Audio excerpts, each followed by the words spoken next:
Welcome back to Doki-Doki Literature Club Part 2. Okay, so this Part 2 is going to be separated into 3 parts. There's going to be 3 different videos, being this one and 2 others for Part 2. Other than that, I'm gonna enjoy start the off video. exactly where we left off, and on the poem minigame, but before I started recording, I was on here, and I figured out that if you go through for here, and then here, you can see all the words for the poem minigame. So I'm gonna go for Yuri, so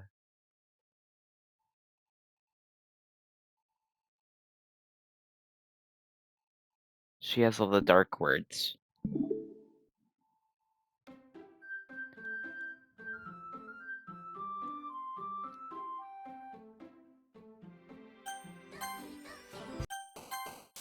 Alright. She has all the dark words and stuff, so unrestrained. Um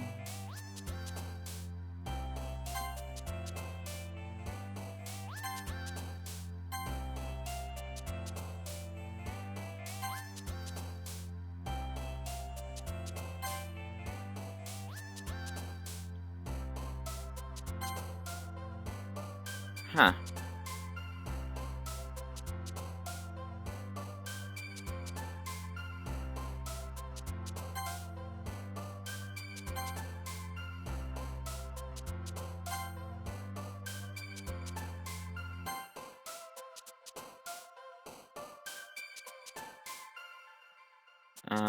Flee. Vivicus. Electricity. Unstable. Time to start reading. Hi again, Orbit. Glad to see you didn't run away on us. Nah, don't worry. This might be a little strange for me, but at least I keep my word. Well, I'm back at the Literature Club. I was the last to come in, so everyone else is already hanging out. Thanks for keeping your promise, Orbit. I hope this isn't too overwhelming of a commitment for you. Making you dive headfirst into literature when you're accustomed to it. Oh, come on. Like he deserves any slack. Sayori told me you didn't want to join any clubs this year. And last year too. I don't know if you plan to just come here and hang out or what, but if you don't take us seriously, then you won't see the end of it.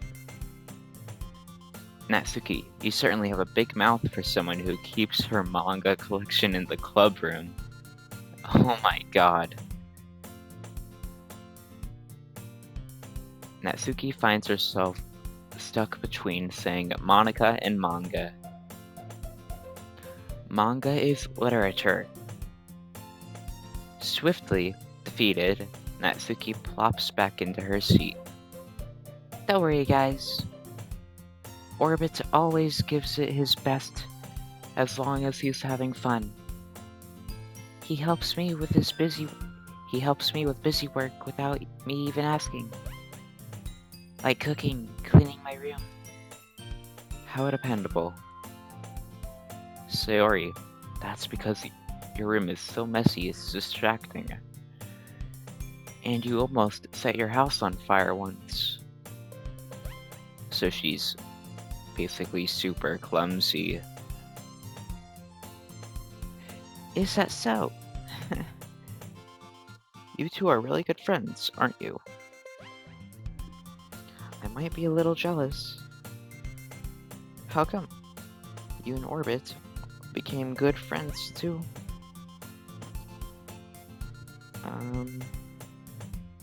Sayori.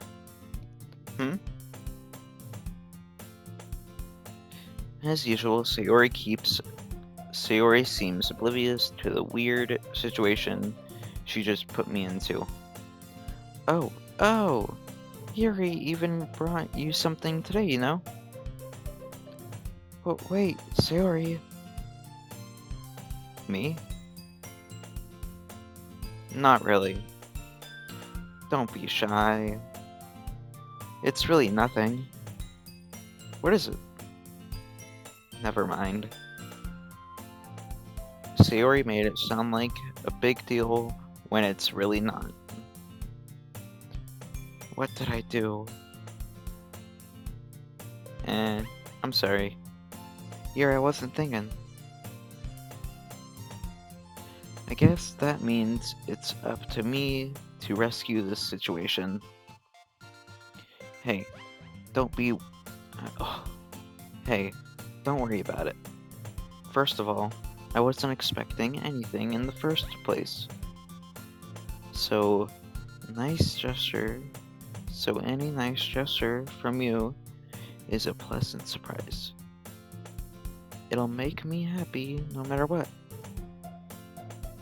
Is that so? Okay, I'm just gonna stop and say that I don't really know if I can do any good voice impressions, so throughout the series, I'm gonna not do the voices. I'm just gonna talk normally. So, alright. Is that so?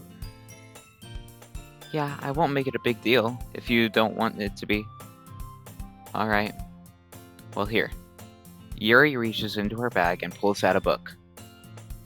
I didn't want you to feel left out, so I picked out a book that I thought you might enjoy. It's a short read, so it should keep your attention even if you don't usually read. And we could, discuss it if you wanted. How is this girl accidentally being so cute? She even picked out a book she thinks I'll like, despite me not reading much. Yuri, thank you. I'll definitely read this. I enthusiastically take the book. Phew! Well, you can read it at your own pace. I look forward to hearing what you think. Now that everyone is settled in, I expected Monica to kick off some scheduled activities for the club, but that doesn't seem to be the case. Sayori and Monica have a cheery conversation in the corner. Yuri's face is already buried in a book.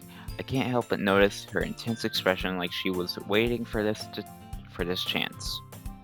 Meanwhile, Natsuki is rummaging around in the closet. I'm really curious to talk to Yuri a little bit more. But at the same time, I would feel bad for distracting her from reading. I catch a glimpse at the cover of her book. Looks like the same book that she lent to me. More than that, she seems to be on the first few pages. Ah, crap. I think she noticed me looking at her. She sneaks another glance at me, and our eyes meet for a split second. That only makes her hide her face deeper in her book. Sorry, I was just spacing out. I mutter, sensing her uncomfortable. Oh, it's fine. If I was focused, then I probably wouldn't have noticed in the first place. But I'm just rereading a bit of this, so that's the book you gave me, right? Mm-hmm. I want to do a reread of it. I wanted to reread some of it. Not for any particular reason, just curious. How come you have two separate copies? How come you have two copies of the same book? Ah, well, when I stopped by the bookstore yesterday, that's not what I meant. I mean, I just happened to buy two of them. Ah, I see. There's something fairly obvious here that Yuri isn't telling me, but I decide to let it go. I'll definitely start reading it soon. I'm glad to hear. Once it starts to pick up, you might have a hard time putting it down. It's a very engaging and relatable story. Is that so? What's it about anyway? Well, Yuri closes the book and scans her eyes over the back. The book is titled Portrait of Markov. There is an ominous looking eye symbol on the front cover. Alright, I just wanted to make sure I don't accidentally give anything away. Basically, it's about this girl in high school who moves in with her long lost younger sister, but as soon as she does, her life gets really strange.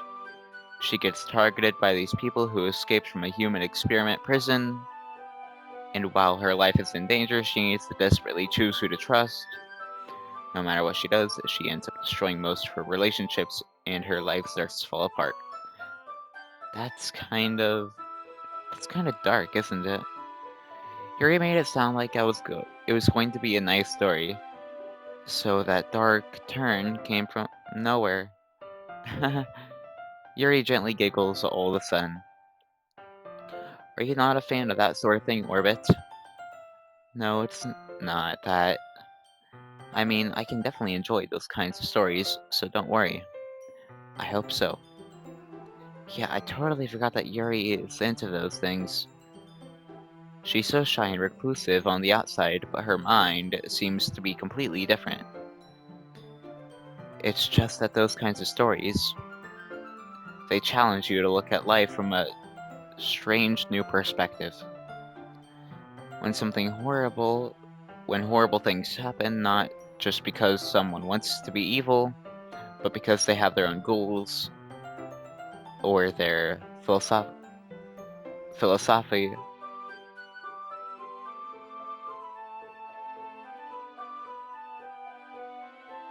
that they believe in. And suddenly, when you thought you related to the protagonist, they're made out to be the naive one for letting their one-sided morals interfere with the villain's plans. I'm rambling, aren't I? Not again. I'm sorry. Hey, don't apologize. I haven't lost interest in anything. Well, I guess it's alright then. But I feel like I should let you know that I have this problem. When I let things like books and writing fill my thoughts, I kind of forget to pay attention to other people. So I'm sorry if I end up saying something strange. And please stop me if I start talking too much. That's... I really don't think you need to worry. That just means you're passionate about reading. The least I can do is listen. It's a literature club after all. Uh-huh. That's... Well, that's true. In fact, I might as well get started reading it, right? You don't have to. What are you saying? Just a moment ago, you said you were looking forward to it. Let me just get the book. I quickly retrieved the book that I had put into my bag. Alright, it, it's fine if I sit here, right? I slip, I slip into the seat next to Yuri's. Yeah. Are you sure? You seem a little apprehensive. That's... I'm sorry. It's not that I don't want you to. It's just something I'm not very used to. That is, reading in company with someone else. With someone. I see. Well, just tell me if I end up distracting you or anything. Alright. I open the book and start the prologue. Soon, I understand what Yuri means about reading in company. It's as if I can feel her presence over my shoulder as I read. It's not particularly bad thing. It's not a particularly bad thing. Maybe a little distracting, but the feeling is somewhat comforting. Yuri is in the corner of my eye. I realize that she's not actually looking at her own book. I glance over. It looks like she's reading from my book instead. Sorry, I was just... Yuri. You really apologize a lot, don't you? I do? I don't really mean to. Sorry. I mean... Here. This should work, right?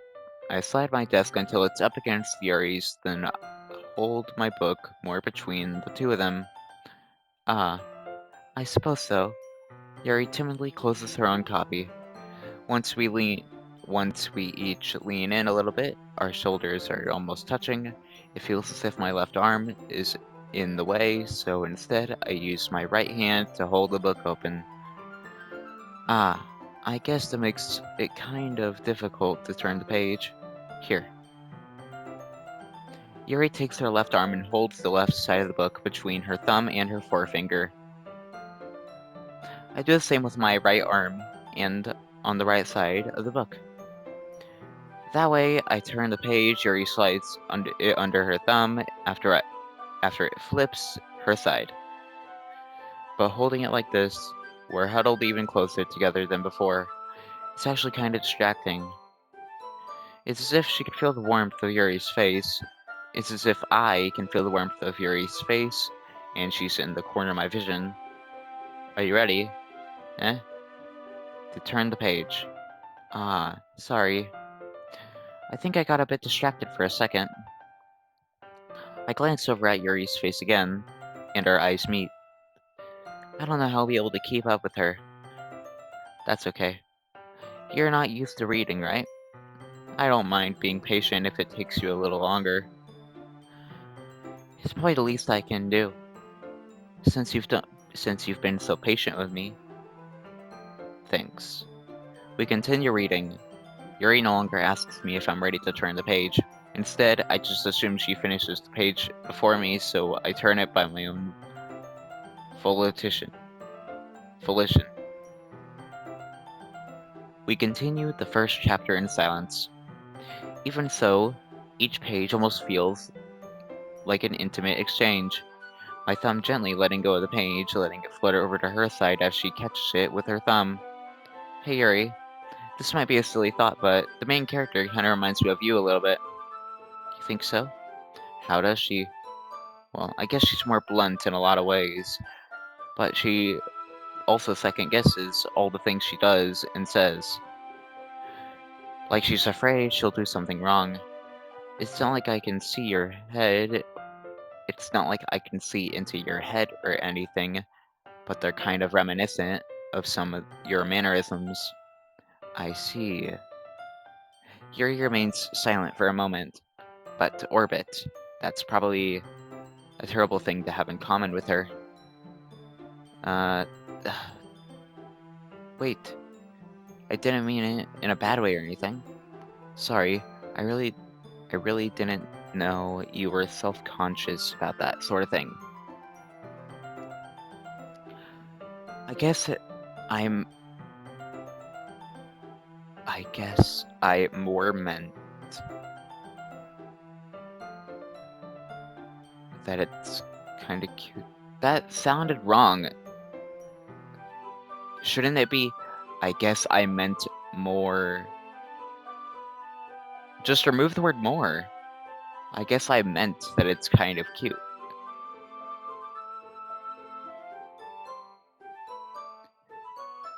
What are you saying all of a sudden?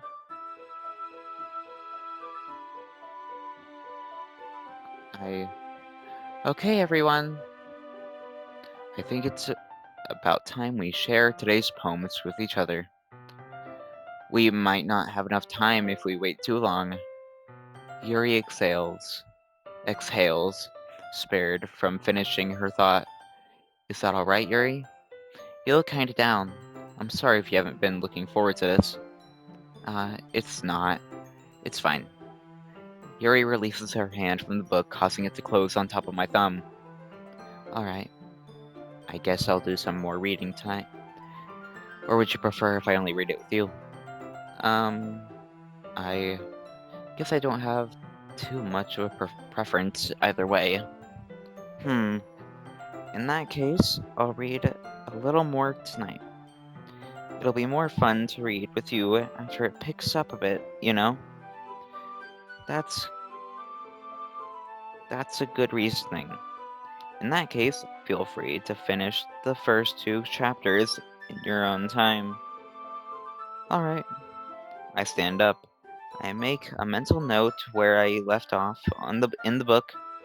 Then I slip back in to my bag